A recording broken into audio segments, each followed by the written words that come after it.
नमस्ते सदावत्सले मातृभूमि। हम लोग चर्चा करने जा रहे हैं। कांग्रेस ने अचानक एक बहुत बड़ा इशू उठा दिया है। इस इशू में कांग्रेस इल्जाम लगा रही है कि इलेक्टोरल बॉन्ड का केस ऑनरेबल सुप्रीम कोर्ट ने डाउन कर दिया। यानी कि इलेक्टोरल बॉन्ड की जो स्कीम निकाली थी, जिसको इलेक्टोरल बॉन्ड स्कीम कहा जाता था, उस स्कीम को चूंकि सुप्रीम कोर्ट ने अवैधानिक घोषित कर दिया, इसलिए उसकी खुन्नस निकाली जा रही है। अजय माकन सामने आए, बहुत वरिष्ठ नेता हैं। उनके जवाब में भी चीजें सामने आई। लेकिन ये सब के सब, मैं भी एक चैनल पर था, मुझे पूरा सत्य नहीं मालूम था, लेकिन जो डिबेट चल रही थी उसके अनुसार मैं बात कर रहा था। लेकिन बाद में जब वो असेसमेंट पढ़ा तो मुझे लगा कि क्लैरिटी सबकी होनी चाहिए। इतना बेवकूफ बनाने का काम मुझे लगता है सिर्फ और सिर्फ कांग्रेस कर सकती है, इसके अलावा कोई और नहीं। क्या है मामला, वो पहले समझिए। इनका कहना क्या है वो भी समझना चाहिए। इनका कहना यह है कि 100 हमारा अकाउंट सीज कर दिया। अकाउंट इसलिए सीज कर दिया क्योंकि प्रोसीजरल डिले था। प्रोसीजरल डिले मतलब हमने टाइम पर जो ऑडिट रिपोर्ट है वो सबमिट नहीं कर पाए, इसलिए हम हमारे अकाउंट सीज कर दिए। इतनी बात आती है। अब इसमें इनकम टैक्स के प्रोसीजर को समझने की आवश्यकता पड़ती है, वो हम लोग समझने की कोशिश करते हैं। बात यह आती है कि इनकम टैक्स डिपार्टमेंट में पॉलिटिकल पार्टी की फंडिंग इनकम टैक्स एक्ट के सेक्शन 13A के तहत जो सेक्शन 13A में विषय आते हैं, जिसमें कि इलेक्टोरल बॉन्ड में भी जो फाइनेंस एक्ट 2017 में संशोधन किया गया था, फाइनेंस एक्ट 2070 के संशोधन में भी ये बात कही गई थी। क्या कि अगर कोई प्रॉपर्टी है पॉलिटिकल पार्टी की, उसके किराए से अगर कोई पैसा आता है तो वो एग्जेम्प्टेड है। फिर पॉलिटिकल पार्टी का इंटरेस्ट आता, जो उसके अकाउंट में पैसा है उससे इंटरेस्ट आता तो एग्जेम्प्टेड है। कार्यकर्ताओं के द्वारा 2,000 रुपए से नीचे, हम सब जान रहे हैं 2,000 रुपए से नीचे, 10,000 रुपए से नीचे, 20,000 रुपए, 3 अलग अलग कैटेगरीज हैं। एक में उसको चेक चाहिए होती है, एक में उसको डिस्क्लोज करना पड़ता है। 2,000 रुपए से नीचे कैश में भी लिया जा सकता है। इनको भी उसने एग्जेम्प्ट किया है। लेकिन इसके अलावा सेक्शन 13A में जो विषय कवर नहीं होते, उसके अलावा अगर पॉलिटिकल पार्टी के अकाउंट में पैसा आएगा, सपोज पॉलिटिकल पार्टी कोई फैक्ट्री चलाती है, पॉलिटिकल पार्टी कुछ ऐसा काम करती है, नेशनल हेराल्ड नाम का न्यूज़पेपर निकालती है, या पॉलिटिकल पार्टी कुछ भी और करती है जिससे उसकी आमदनी बनती है, तो वो पॉलिटिकल पार्टी के नाम से एग्जेम्प्टेड नहीं है।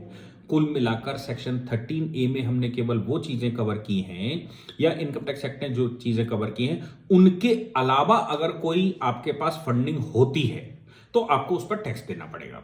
अब मामला है असेसमेंट ईयर 2018-19 का। असेसमेंट ईयर 2018-19 का मतलब है 2017-18 का मामला है। 2017-18 के मामले में 103 करोड़ रुपया, ध्यान से सुनिएगा, 103 करोड़ रुपए का टैक्स इन पर बनता है। क्यों? क्योंकि वो सेक्शन 13A के मामलों से कवर नहीं होता। सेक्शन 13A में वो फंड नहीं आते जो फंड पर बात की गई, तो फिर उसका टैक्स बनेगा। 199 करोड़ रुपया ऐसा पाया गया जो कि सेक्शन 13A में कवर नहीं होता, तो उसकी आमदनी मानी जाएगी। आमदनी मानी जाएगी तो उसका टैक्स इंटरेस्ट सहित देना पड़ेगा। 103 करोड़ रुपए की डिमांड रख दी गई कि 103 करोड़ रुपया आप जमा करिए क्योंकि आपके ऊपर टैक्स बनता है। चूंकि 2018-19 के असेसमेंट ईयर में असेसमेंट ऑफिसर हम उसको कहते हैं जो प्राइमा फेसी सबसे पहले जिसके पास केस जाता है, और जिसके पास केस जाता है वो असेस करता है। अब असेसमेंट ऑफिसर के मामले में हम सबको मालूम है कि मोदी जी ने सत्ता में आने के बाद असेसमेंट ऑफिसर से फेस टू फेस इंटरेक्शन खत्म कर दिया। अब तो असेसमेंट ऑफिसर बैकडोर पर काम करता है। आपने जो रिटर्न दाखिल किया है उसको एसेस करेगा, एसेस करने के बाद डिमांड अपनी रख देगा। वो डिमांड 103 करोड़ रुपया आ गई। 2018-19 से वो पैसा जमा नहीं किया गया, इसलिए उस पर 32 करोड़ रुपए का इंटरेस्ट आ गया। सरकारी इंटरेस्ट के हिसाब से हम सब जानते हैं इंटरेस्ट देना पड़ता है। 32 करोड़ रुपए जब उसको मिला देंगे तो 135 करोड़ रुपया बनता है। 135 करोड़ रुपए की डिमांड आ गई। इन्होंने क्या किया, 135 करोड़ की डिमांड पर 78 लाख रुपए जमा किया। अगर ये टोटल एग्जेम्प्टेड था तो 78 लाख इनकम टैक्स में जमा ना करते। इन्होंने 78 लाख रुपए इनकम टैक्स में जमा किया, यानी कि ये बात पॉलिटिकल पार्टी कांग्रेस ने भी स्वीकार कर ली कि वाकई में ये जो पैसा उनके पास है, ये पैसा एग्जेम्प्टेड नहीं है 13A में। और 13D का प्रोसीजर फॉलो नहीं किया गया है, ये मान लिया, तभी तो 78 लाख जमा किया। 78 लाख जमा करने के बाद जब फिर से डिमांड आई तो फिर 1,70,71,00,000 रुपया फिर जमा किया, यानी कि 2.25 करोड़ रुपया फिर जमा किया। कुल मिलाकर 2.5 करोड़ रुपया जमा हो गया। 2.5 करोड़ उसके अपेटे लपेटे में 2.5 करोड़ रुपया जमा करने के साथ साथ इन्होंने जो 115 करोड़ 132 करोड़ की डिमांड आई थी, 135 करोड़ की डिमांड आई थी, उस 135 करोड़ के पूरा ना करने की वजह से असेसमेंट ऑफिसर ने अकाउंट सीज कर दिया कि भाई हमारा पैसा आपने दिया नहीं है। कितने साल हो गए? 2017 का पैसा, 2017 का टैक्स, और 2023 आ गया, 2023 क्रॉस हो गया। 2023 के जुलाई 2023 में उसकी लिमिट निकल गई। किसकी लिमिट निकल गई? पेमेंट जमा करने की। अब इंटरेस्ट सहित 5 साल तक जमा कर सकते थे, आपने 5 साल तक वो पैसा जमा नहीं किया। असेसमेंट ऑफिसर ने अकाउंट सीज करने के ऑर्डर कर दिए कि भाई अकाउंट सीज कर दिया जाए, ये हमारा इनकम टैक्स दे। अकाउंट सीज करने की जो ऑर्डर था उसको ये ट्रिब्यूनल में लेके गए, इनकम टैक्स ट्रिब्यूनल में। इनकम टैक्स ट्रिब्यूनल ने कहा कि भाई आपके खिलाफ 135 करोड़ के एवज में आपने इतना इतना जमा कर दिया है, और आपकी जो अपील है वो अपील में 2 बातें हैं। एक तो यह है कि आपने प्रोसीजरल डिले किया है, मतलब टाइम 5 साल और उसके बाद भी पूरा हो गया, आपने 5 साल तक अपील नहीं फाइल करी। तो एक बात तो यह आती कि आपने प्रोसीजरल डिले किया, ये एक पॉइंट है जो वो कह रहे हैं कि प्रोसीजरल डिले की वजह से हमारा ऐसा हो गया, एक पॉइंट है।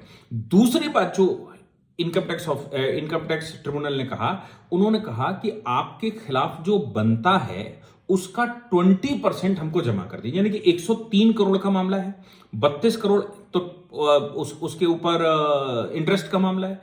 103 करोड़ रुपया जो आपके ऊपर बनता है 2018-19 के असेसमेंट में, वो पैसे का 20% हमारी अदालत में जमा कर दीजिए और उसके बाद हम आपकी अपील सुनेंगे।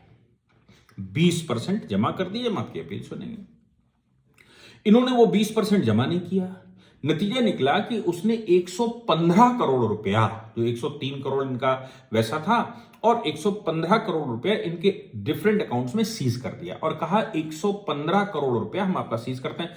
लेकिन जो इनकम टैक्स ऑफिसर ने, असेसमेंट ऑफिसर ने, जिसने एसेस किया था, उसने जो अकाउंट सीज कर दिए थे वो सीज खोल दिए।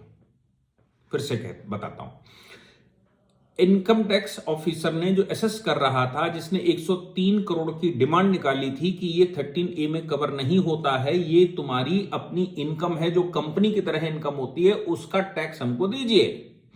इन्होंने 5 साल तक उसका टैक्स नहीं दिया, असेसमेंट होने के बाद, ऑर्डर होने के बाद, और ना ही अपील में गए। ऐसी परिस्थिति में असेसमेंट ऑफिसर ने इनके अकाउंट सीज कर दिए। जब अकाउंट सीज हुए तो बड़बड़ाहट हुई होगी, बड़बड़ाहट हुई तो ये इनकम टैक्स ट्रिब्यूनल में गए। इनकम टैक्स ट्रिब्यूनल के पास जब पहुंचे तो उसने कहा कि हम तुम्हारे अकाउंट तो खोल देते हैं, लेकिन जो पैसा 20% आपको जमा करना है, वो पैसा 20% जमा करने के बाद ही हम आपकी बात सुनेंगे।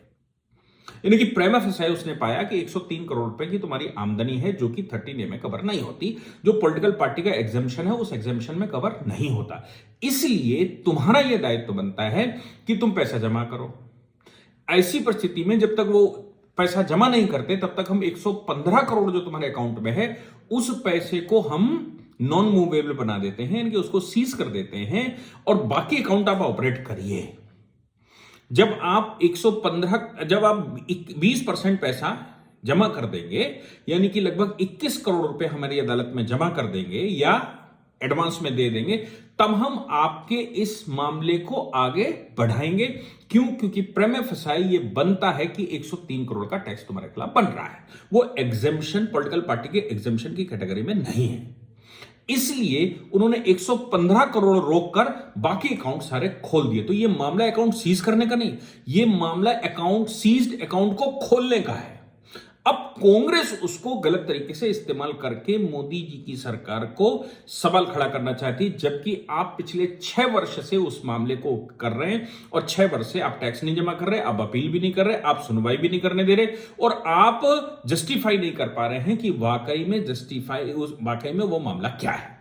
इनकम टैक्स डिपार्टमेंट के ऑफिशियल्स ने इस बात की क्लैरिटी दी। जब इन्होंने हंगामा किया तो उन्होंने क्लैरिटी दी कि 2017-18 का मामला है, आज का मामला नहीं है।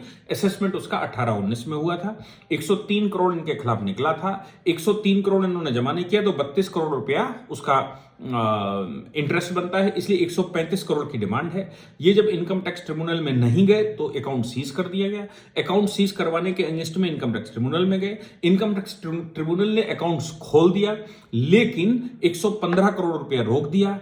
आगे की सुनवाई तब होगी जब 21%, 20% जो टोटल डिमांड बनी है उसका 20% आप जमा कर दोगे। कोई किसी के पास जमा नहीं कर देगा। जिस दिन आप केस जीत जाओगे उस दिन वो सब आपके अकाउंट में वापस आता है। ये ध्यान रखिएगा कि हमारा कोर्ट कभी कभी तो 50% जमा करने की बात कर देता है, 20% जमा करने की बात करता है, 30% जमा करने की बात करता है। हाई कोर्ट सुप्रीम कोर्ट जाते हैं, कहता है तुम्हारे खिलाफ जो डिमांड बन रही है, जो केस बन गया, जो ऑर्डर हो गया, उसका 30% जमा कर दो तो हम सुनेंगे। क्योंकि आप खाली पीली सुनवा लोगे और पैसे जमा नहीं करोगे। तो 20% जमा करने का ऑर्डर कर दिया गया कि 20% जमा कर दीजिए, हम आपका ये पैसा भी रिलीज कर देंगे। तब तक जब 20% जमा कर दी तब तक ये पैसा, जब तक डिसीजन नहीं हो जाता तब तक 115 करोड़ रुपया रोक कर रखा जाएगा। जिस दिन डिसीजन हो जाएगा ये जो तुम्हारा 20% जमा है वो भी वापस होगा, और ये जो 115 करोड़ रुपए तुम्हारे अकाउंट में है जिस पर इंटरेस्ट चल रहा है, जिसमें तुमको इंटरेस्ट मिल रहा होगा, वो पैसा भी आपको रिलीज कर दिया जाएगा। बाकी 115 करोड़ छोड़कर आप सारे काम अपनी गतिविधि को चलाइए जैसे आप चला रहे हैं। अब इसमें बताइए कि सरकार कहां दोषी है, सरकार का कितना दोष है, सरकार क्यों दोषी है, सरकार का रोल क्या है। आप 6-6 साल तक रिटर्न नहीं भर रहे, 6-6 साल तक ऑडिट रिपोर्ट नहीं दे रहे, 6-6 साल तक वो नहीं कर रहे, डिले करते जा रहे हैं। डिले कॉन्डोनेशन आपका नहीं हुआ क्योंकि हो नहीं सकता। इतना लंबा डिले कब तक, आप 100 साल तक नहीं करेंगे और कहेंगे डिले कॉन्डोनेशन कर दिए। इसलिए इस मामले में जेन्युइनली कार्रवाई हुई है जो होनी चाहिए। ये सब ड्रामा खाली पीली का है।